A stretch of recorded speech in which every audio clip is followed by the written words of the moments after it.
Hi Noel, it's Karen here, just having a look through your survey for you. So first of all, I clicked on the link you sent me to bring me directly to the survey. So I'm looking at it in Forms and that's working. So as you can see, I can pull up this survey here and have a look at it. Um, so it's great to see you're getting to the stage now of getting ready to collect data. That's fantastic. I'll just talk through this, give you a few pointers on it, hopefully make it a bit easier for you to analyse it. But I think you're on the right track with it. It's coming together well. I would probably suggest condensing the participant information section here. You can see there's quite a lot of text here. And all the student has to know is what you're asking them to do and what you're going to do with their data. Like, for example, they don't need to know that you're going to use forms and turn it into graphs and tables and Excel and Word and so on.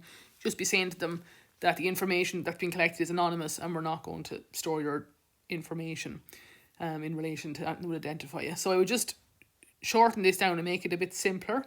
And rather than telling them not to answer the questionnaire if they're under 18, I would just change that to when you ask them for the first few questions here, I'd put question 2 first, so that if they tick no, I'm under 18, then you can set up this question so that it will just say thanks very much, you're not eligible to take part in the survey, and it won't let them go on to the next questions. So I would suggest using the software to help you make sure that you only gather data from the participants that meet your criteria. That'll make it easier. I'd suggest as well, maybe leave out the information about the follow-up focus group. I would put that in the email rather than in the text of the survey because it's slightly confusing. I would just keep the information here at the start of the survey relating to the survey only. Okay. And then you're on to your some information demographics. I would probably suggest as well in the start here where you're telling them what the survey is about, which is you've put your research question up here. I would just briefly explain what you mean by motivation and demotivation. So I'd be saying, motivation, factors are things that make you want to study or to engage with your program, and demotivating things are things that would reduce your engagement or your interest in your program. Something like that, just to clarify what you mean with the terminology you're using. Then, do you work in paid employment in addition to full-time? So, I don't know, do you have any part-time students? Because if you do, this question is excluding them. So, maybe just, do you work in paid employment in addition to your studies? Because you might have, if someone is working part-time and studying part-time, this question doesn't apply to them or it's confusing. Then how many hours a week do you work? Now again, I would just look at your question options here. You've 1 to 5 or 5 to 10. So if somebody is working 5 hours a week, they don't know which option to tick. So I would suggest changing, from 1 to 5, then 6 to 10, 11 to 15, 16 to 20, or greater than 20. Okay. Then question 5 here, you're going to ask them to pick on a scale whether they consider working to be motivating or demotivating factor. So they can pick from that. So I think this scale of 1 to 5, from 1 is, I'd probably make that very demotivating, 2 a little or somewhat demotivating, 3 neither motivating nor demotivating, 4 somewhat motivating, 5 very motivating. So you're trying to make the scale as balanced as possible.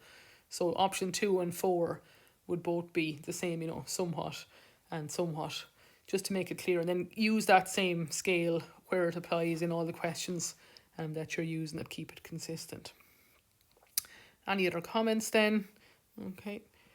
Now, I think some of these questions where you have different numbers of options, they're going to be really difficult to analyse. Like, this is a quantitative survey.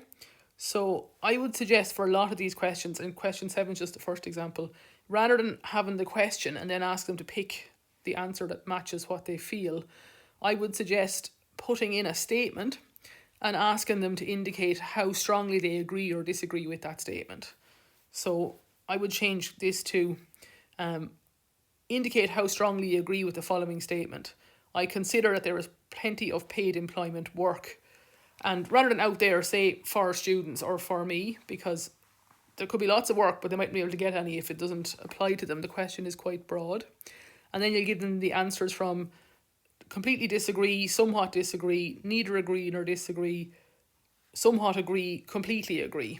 And that'll allow you then to score your answers on a scale of 1 to 5, where 1 is completely disagree and 5 is completely agree.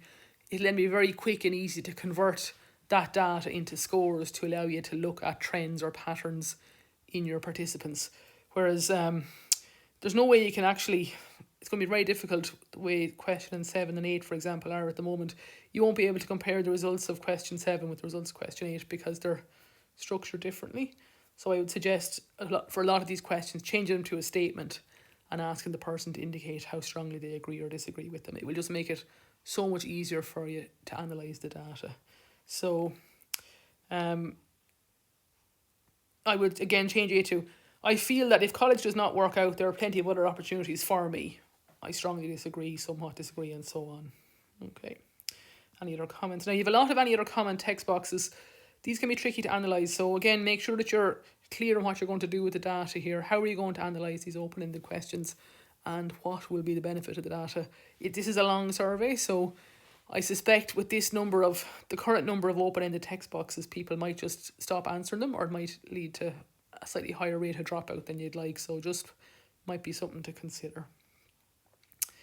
Then again, I'd be asking them, I'd change this to, I am completely, I am extremely determined to complete my college course or degree or program, and then strongly disagree, and so on. Now, this question, in forms, you can set up a ranking question. The way it's currently set in here, they can only pick 1 or 2 options. So I presume maybe question 12 seems to be the same question in twice, and maybe question 12 is easier in terms of people you can move them up and down. So if friends and peers, self, family, lecturers, I take out friends and peers. Do friends motivating me or peers motivating me, because they're 2 separate categories in the one answer. I might just make it a bit clearer. And I think you need to, when it comes to blended learning, you have to give them options, again, that allow them to exhibit how they feel about it. So I would give them the option here to say, I prefer blended learning, and leave out and online content, because you've explained that blended learning includes some classes online. Don't mind either way, prefer classroom work. You also probably should give them the option for fully online, because that might be suitable for some of them. It's up to you, but at the moment it's a little bit narrow, I think. I think this scale that you've used, from very demotivating, somewhat, neither, somewhat, and very is fine. But I would just again make it consistent. So I change the first 2 to very demotivating and somewhat, so they match the positive side of the scale for extra clarity. Any other comments? How do you travel to college? If they, in forms, you can change other so that it allow them to type in a box. To make sure you've set this up as a survey, not as a quiz, and that'll allow you then to, if someone selects other, it'll let them type in what they do to get here. Like they might live on campus, for example. Then this one I'd say is fine. You've got your demotivating, just change that scale. Any other comments? You have to have an option here for no problem. So you've got no problem at all, a small problem, a medium problem, a major problem. Okay, so make sure that your scales are balanced. You consider parking factors, issues. Maybe yes, no. Maybe yes, often yes, sometimes, or no, because it depends, I suppose, on their timetable. Any other comments? Again, I'd probably put another option in here as to why you chose your college course. The other thing you have to decide, are you going to let them pick only one option here or more than one? Because most people probably would have several factors that would have contributed to them taking it up. And then when you say a teacher, do you mean one teacher or multiple teachers, like career guidance versus teachers in general?